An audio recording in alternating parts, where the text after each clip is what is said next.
One of my better maps. One of the map that I have a bit of a deeper understanding with. And let's take a look how people are doing that. Left side is faster. I always went right side. Maybe there's a new approach here on this map. But, I mean, it makes sense that I always went right. Wow. So this landing is really hard because you usually get penalized with that.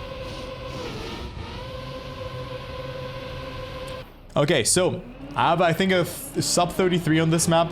AT metal. Don't use the ramp cut here. Don't do that. You can either go left or right. If you do the ramp cut, one thing that can happen is you can be too fast.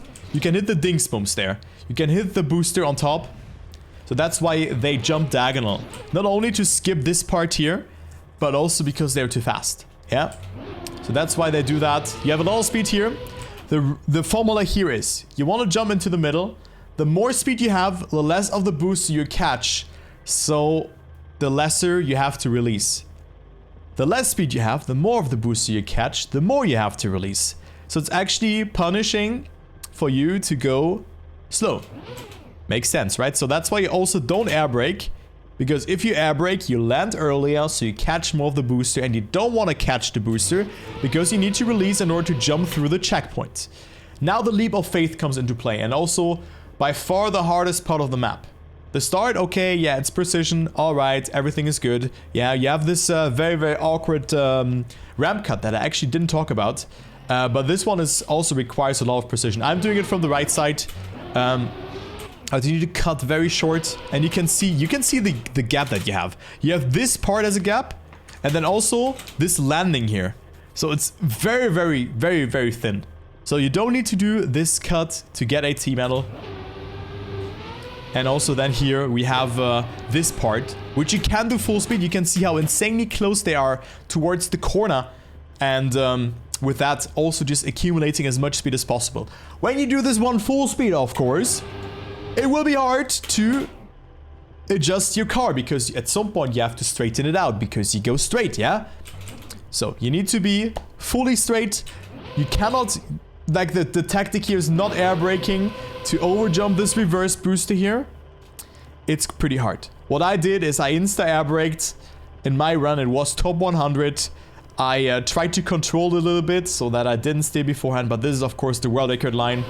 They get a lot of speed. They don't get penalized. Jump a bit diagonal here. Catch all the booster and then you can release for the ending jump to get into the ending. Yeah, you don't need to jump diagonal. That's not what you need. And also in this section here, that's what I also did wrong. You don't, yeah, like if you don't have the speed that they have, you hardly have to release. It's also a bit feeling, but you hardly have to release. So for AT metal, don't go for the ramp cut here. Try to release accordingly in this section here, like in this jump. And you can also release in this corner here if you want to get AT metal. Then insta air brake. Don't do what they are doing. Don't try this at home. Jump into the middle. Jump a bit to the left here. Yeah. And then just jump into the ending with a bit of a release. Yeah, that's what you should do. So quite simple map. For hunting, it's very tedious due to the start. It's very hard to do, and also just estimating. Okay, I have to go a bit further to the right, further to the left. I have to jump like this, like that, yada, yada, yada. It's not that easy. But a diagonal approach really helps here. But you can jump very close to the checkpoint there. Very cool map though, but